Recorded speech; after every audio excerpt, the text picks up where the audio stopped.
In today's show, you'll hear about automation and robotics and its impact on startups. This is Investor Perspectives. I'm the host of Investor Connect, Halti Martin, where we connect startups and investors for funding. COVID-19 has changed the landscape for startups, giving us a new normal. During the pandemic, it became clear the need for automation and robotics to deliver critical goods and services, especially when workers are in lockdown. We have joining us Drew Tulchin of UpSpring Associates, an investor in the robotics space. I hope you enjoyed this episode.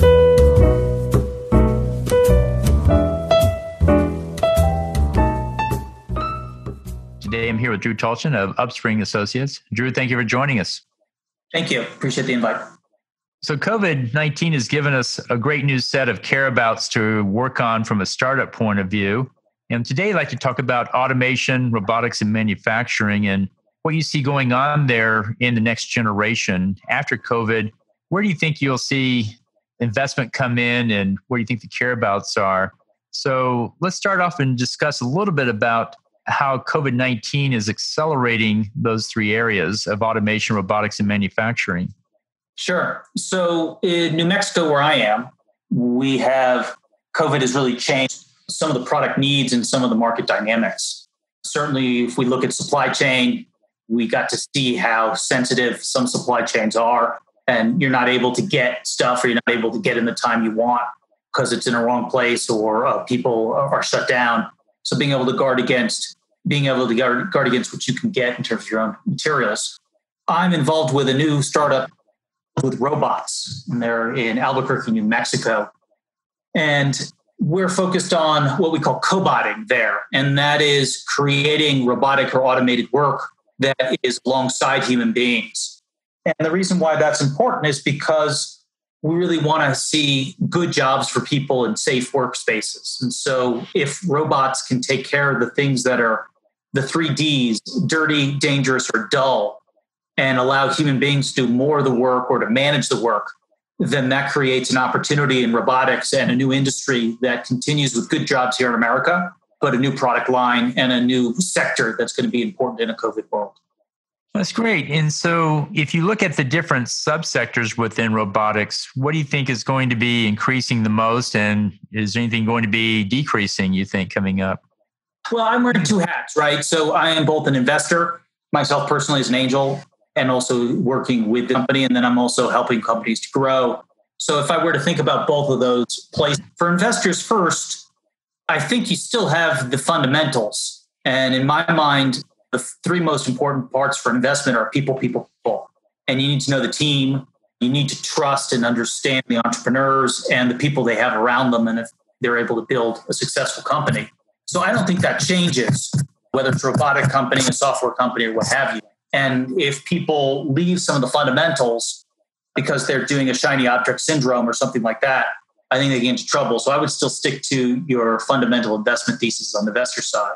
On the entrepreneur side, you still want to have the good parts of a business. You want to go into a marketplace where there's a big puzzle and a big problem, and people are worried about capital, but there's still capital for good ideas. So those things don't change. And even though there may be some new market segments that have high growth, you still want to keep those fundamental analytical tools. Great. And you think we'll see any new applications within the sector that are going to come up?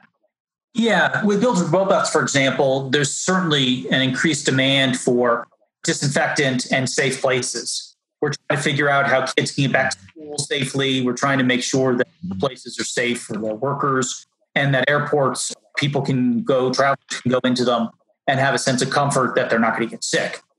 So that's certainly an incredible need.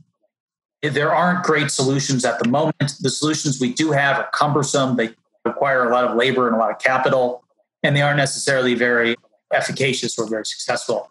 So a robotic or an automated solution to cleaning, disinfecting, and making places safe and making the air safe is certainly something everybody needs. And if you can prove it and do it in an ethical fashion with ideally a secure supply chain or an American-made manufacturing, I think you've got a real opportunity to provide something valuable to your neighbors. That's great. You know, they say the saying in robotics, it does all the jobs that are dirty, dangerous, and dull. And so it seems like COVID is giving us a number of new applications from that point of view. Yeah, and one of the challenges in the robotic conception with sci-fi movies and so forth is that the robots are coming for your jobs. And I don't believe that to be the case, and any good robotic company doesn't want that. You want human beings involved. We can still think better than a robot can. A robot's still going to be a standardized tool. So you need human beings around. The goal is that human beings could then do more and more enjoyable work. So what we really want to see is robots and automation being able to allow more ingenuity, particularly for American companies in this day and age, particularly for regional solutions, so that you can hire locally and provide some really good jobs.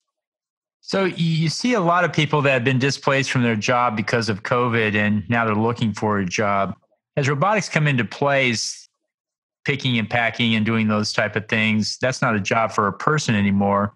But where are the jobs for the new people to come in a robotics place? Is it just programming, or are there other places that they could find a role or a place to work in a system where there's heavy use of robotics? Well, I don't think tomorrow we're in a world where automation gets rid of jobs. So there's still a great deal of need for all of our colleagues and neighbors who are out of work. We really need to work together to find solutions, because a healthy economy depends on everybody doing everything together. And united we stand, divided we fall, and also 1 + 1 is going to be equal 3. So it's really important for all businesses, for people to be thinking about how you can buy local, how you can be supporting businesses, how you can be spreading the economic opportunity and not being selfish. So this is a time to be expansive. But if you were to look at my opinion of the robotics industry, then I think people who can be looking at software, people who can be looking at management, marketing is still a need so that it can be communicated, accounting, finance, all those things that you see in a regular business. A robotics business needs those as well.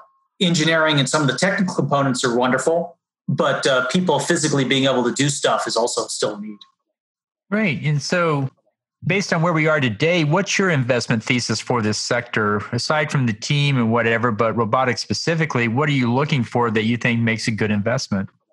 I don't have the perfect answer on that, but I will tell you a couple pieces that seem very visible now, even more so in the COVID universe. One, I mentioned the supply chain before, and you and I are talking about that offline. And I think that that's a really good question for any investor to ask of any company, particularly a robotics company. Where are you getting your parts? How are you putting this stuff together? Where's your IP from? And do you have backups and alternatives? You know, the Porter's 5 forces, which any good business student learns, I think is very valid here. Did the company build a moat, and does it have alternatives, or is it locked in? So that's number one. Number two is, who are you selling to, and is your customer still going to be able to afford your product? So you might have a wonderful new widget, a new robot, a new way of doing things. But if no one can afford to buy it because it's so expensive, or in Build with Robots case, what they call RaaS, or robots as a service, people can't afford a contract, then you might be all dressed up with no place to go. So what's the actual selling? What is the price point, and who's going to buy this, and what's their marketplace look like? I think that's something important for people to keep in mind. And then the third is, who's the competition? Who else is doing this? The industry is moving quickly. Sometimes things are a little obscure, but with the internet, you can still search and find out who else claims they're doing this stuff. And with Build with Robots case, a shout out to our partner called Fetch Robotics, which is a really strong woman-owned company in the West Coast that has figured out some really great fundamentals for basic robotic systems. Originally, robotics were basically in the commercial area. They were basically vacuum cleaners like iRobot, and they were doing very simple jobs and so forth. How much does the technology move forward in doing more than just, vacuuming your house? How much can they really do today? And what have you seen that really inspires you? Yeah, great question. Again, let's go watch some sci-fi movies from the 70s, in particular, maybe in the 50s, to see if they're really cheesy. I think the world of robotics is still evolving. Software is making the advancements that I've seen. And again, I'm more on the business side and not the engineering side. I'm sure there's engineers that would disagree, but it's the IoT, the Internet of Everything. It's the software. How do you get these technical machines to interoperate with each other and with other places? The swarm robots that I've seen have gotten a lot of attention, and I think those are fascinating. And then also at the far reaches of this industry is the micro robotics, which really are sci-fi. Could you have a robot go into your body and help you with, clogged artery or another health emergency. We're not there yet, but thinking about how to use technology for good, it's a really fascinating cycle. But to think about what's a little closer, the swarm elements where various automated efforts can each do one task to perform a collective effort more appropriately or faster. I think that's really interesting, and to see how that might apply for us these days. And then the idea of cobotting, where you have an automated component, but you still have the human being doing the work, whether it's the robot lifting or whether it's the robot doing the parts that's dangerous for human being to make things safer for workers and for humans. Those are the parts that are very interesting, because what we really want is a better workplace. And where robots can help make things better for humans is the business component that's going to make the most sense in the long run. Which of those do you think will be coming to the market sooner because it's further along? Some of these sound like they may be very early and still in development. Yeah, I think that's true. The cobotting is in the marketplace now. Fetch Robotics has a number of product lines that are already available for consumption and purchase, Build with Robots partner. And the automation side, certainly we've seen it in manufacturing, right? Particularly cars, where robotic arms can do a repeated function or do something that's too heavy. So that's important. One of the things that Build with Robots was also looking at is other dangerous industries where humans are often put in harm's way, whether it's fumes or a robot is going to have a healthier approach to things rather than a human being, or where there's just danger, people getting hurt. And so, again, to use technology and to build a better mousetrap.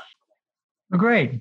Well, it sounds like cobotting is certainly going to be a great thing, as you mentioned, because assisting somebody doing something is going to make it much easier than trying to map in artificial intelligence and all the other tools that go with it. It just seems like that's where the sci-fi films started to leave reality behind a little bit. Made for a great movie, but how would we ever get that up and working? Yeah, very much so. And, there's just functional stuff that's easier. If I can reduce a few injuries, we don't want to see anyone get hurt, but the cost to the human beings themselves and the company, and you're just doing it's a bottom line dollars and cents approach. So you install a piece of equipment that is an automation or robotic, and you're just saving the money and you're doing a job better. And again, you're helping your employees. And so your employees are going to be thankful. Right. I mean, looking at the robotic space, one of the things I'm always struck with is are there really platforms and standards that people can build upon, or is everything custom made? In the PC world, for example, there's the Windows platform, and then there's the Apple platform for iOS. And on the mobile device, same thing. There's an Android platform, and then there's an iOS platform. But in the robotics world, do you find a similar set of standards that people can build on, or is it still everyone for themselves? Yeah, excellent question. I was part of early Bluetooth, and it really required competitors to come together to create standards, because everybody knew that was going to allow them to do better and to have the technology proliferate. And you have the same thing with robotics. There's a motivation to make sure that companies are safe, that they have a code of conduct and ethical behavior, and that there is interoperability. And that's where the software developments, the soft side of this stuff, is going to make the next reaches. Anyone, I think, at this point can make an automated arm that is stronger or faster, can move things. But can you get that arm to think, to do multiple jobs, do more than one thing? If you're in a manufacturing space, could you then set it up to have different supply lines? And then do you have it so it can then think for itself or adapt and have some smart learning? Those are the innovations. Again, we're not there yet. So the block and tackle is just to make sure that there's a uniform set of standards, that things are safe, that workers know how to use them, and that companies are doing the right thing. So if you had to compare this to the personal computer world, just to pick a technology, are we in 1976 or 1978, 1981, where are we in that process? The IBM PC came out as a good solid standard in 83 and 84, and then Apple came out in 76, but it was doing its own thing. If you had to put a date on it, where do you think robotics are today compared to where the PC was in its generation? Yeah, I really love that question, Hall, because it really makes me think of some of the square glasses and some of the striped shirts that people and some of my engineering colleagues are still enjoying wearing those here today. So that's a fun way to think about it. I really think we are at the precipice where mainframes were still the ubiquity and the desktop was only just beginning. And we still have a long way to go. I think the robotic field has felt that they're at that stage for quite some time. But the practical applications and the widespread utility is still tomorrow's game. We're still at very niche markets with high costs. So the economy of scale is coming, but I think your 1976 timeframe feels like a good example. Oh, wow. Okay, great. So, the broad-based standards didn't come for about 8 years later than that. Hopefully these may come faster from a hardware point of view. And then you had this new entrant, operating system software that came in. Will we have the same dynamic there? Will we have somebody coming in with software, licensing it to everybody that people will use? Or do you think that this market is not going to be that standard? Everybody's going to have their own software platform. We're not going to have one uniform software driving it, because robotics seems like it could be a lot of different things. What's your take on the software side of it? Yeah, I think, again, it's a really good question. I think back to, you mentioned personal computers. I think cars was also the same example, right, 100 years earlier, where how many car companies did you have? And then you really had a consolidation of the marketplace. It's a little cloudy to see that question because there's still so much innovation going on and there's so many new things that there's not yet a standard. So I think we need a larger industry and a greater N before we can start moving towards a mean. And I wouldn't say that I'm the expert on that, but I'm actually enjoying the greater diversification, because it's leading to more interesting solutions and more interesting products. So that's where I am in my interest in that marketplace. I think you're right, for economy of scale and pricing, and for this to be more standardized, we're going to need to go to what you said. But to me, it's too boring so far. Right. And going back to our PC analogy, it was really driven by what the software could do and what the integrated circuits, the CPUs could do, and everybody just followed the generations of Intel with it. It made each successive chip faster. Is robotics driven by, integrated circuit and chips like that to do more, or there's some other dynamics that people are going to look at to track along its technical progress and what its capability is and what have you? I'm not the expert in that area, but again, on the business side, what is feeling more compelling is the use case, because the utility, it doesn't quite matter if it's a really teeny tiny device or if it's a larger device right now. That's not quite what the problem is. The problem is what's the cost and what's the alternative cost for getting something done, whether it's cleaning, whether it's moving stuff, whether it's a safety issue. And so those are the elements where I think people are focusing their attentions more. Once we get those a little bit more regularized, for example, the Amazon warehouse, because I think that's an image that a lot of people could get to. Once we get those standardized, then the idea of a robot going around and picking up a bunch of products to then get shipped out. But there's so many places where automation is possible to make things safer, better, faster, American made, that I still think we're in the gold rush of ingenuity. And again, I'm more into let's have a bunch of flowers bloom, or at least a bunch of robots being built, so that we understand where the opportunities really lie. So you've recently invested in a robotics company. Can you tell us more about it and why you invested? Yeah, so Build with Robots is the company I'm working with. And so for me, it is about using my time, treasure, and talents, right? But the thing that attracted me to them, one is I'm here in New Mexico, and it's a New Mexico headquartered company. So it made the co-founders made very strong stand about being in the community in which they work. And that's important to me. That's important to our community. These are two very solid entrepreneurs. Matthew Ennis is a PhD from Stanford, and Chris Zymek has been working as an engineer for many, many years. And so you have two co-founders who have very strong CVs and also a proven track record. So that's a great indicator. And they've also gotten some of their challenges out of the way, getting the failure out of the way, so to speak. And then the other element is this is a safety product, right? So it's looking to make the world a better place. We're not trying to just sell as much stuff to as many people as possible. We're looking at how we help people do their daily job. Great. And so it sounds like they have a great team and a great product and so forth. What's their target market and where are they aiming for first? Yeah, so we're in Albuquerque, New Mexico, and it's a young company, so we still got a lot to learn. But where the product looking, which is called Breezy One, robotic, it's kind of an R2D2 shaped device that has what's called foggers or these disinfectants on the top. And it's a disinfecting robot, so it's reducing and removing air pathogens.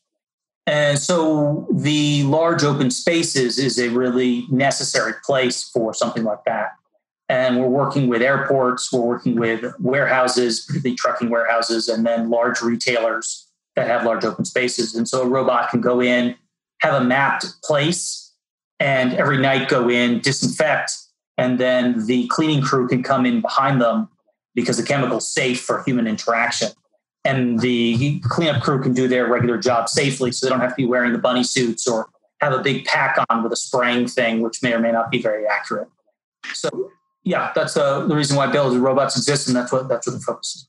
Right. And so what would be an ideal customer for Build with Robots? Is it a manufacturing warehouse or can it do other things like schools or what have you?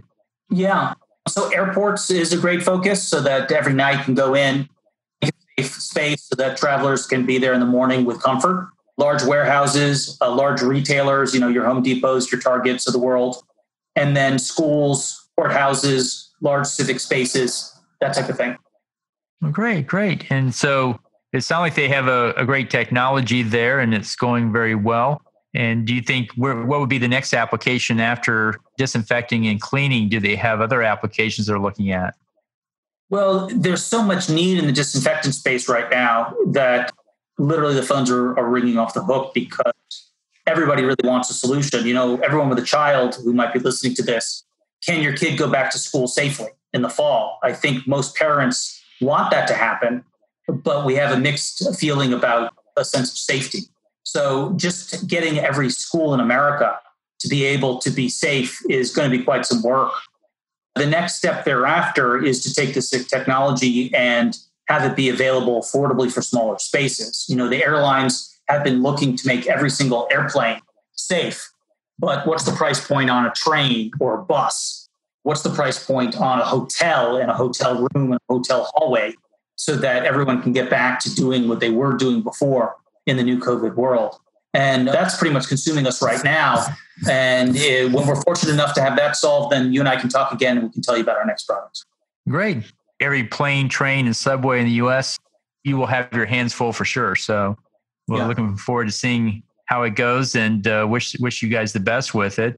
And the last few minutes that we have here today, talking about investing in robotics, what's your word of advice to investors when they look at a robotics deal? What should they be looking for, especially at the team? What should the team be able to do in the world of robotics to make that a good investment? Try to give the short version of that one. I think a couple things that occur to me that may not be universal. One is, what certifications does the company have or is it going for? ISO is really well known, Baldrige. So what has the company embraced as its standard and its safety protocols? I think that's really an important question. The other thing is, what is the company's connection to its community and what is the commitment as a ethical or triple bottom line company? Not all companies are going to have the same behaviors, but I want to see a company that's thinking about hiring locally, that's thinking about giving back to the community, that's thinking about how to have its products available affordably for a school or some other public entity that might not be able to afford their product right away. And then again, people. Who is this team? Who are they missing from the team and who do they intend to hire? Companies that might have really cool tech, but if the people are jerks and they've got a bad reputation and they have a bad history of how they engage with others, personally, that's a reason for me not to join them. I think in the 21st century of American business, we need to be operating to be the best country in the world and to be the best company we can be. And I would encourage everyone to be contributing towards that rather than taking away. Great. Well, appreciate your taking time to join us today and hope to have you back for a follow-up soon. Cool. Well, thank you for your work.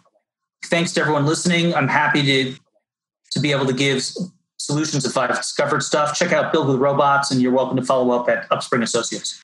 Great. We'll put that in the show notes. And until next time, happy humming. Thanks so much. Thank you for joining us today. As always, be sure to leave a review, subscribe to this podcast, and share it with others. Let's go start up something today.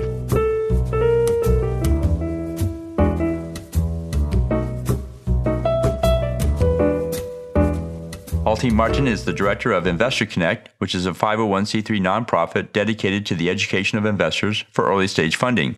All opinions expressed by Hall in podcast guests are solely their own opinions and do not reflect the opinions of Investor Connect. This podcast is for informational purposes only and should not be relied upon for the basis of investment decisions.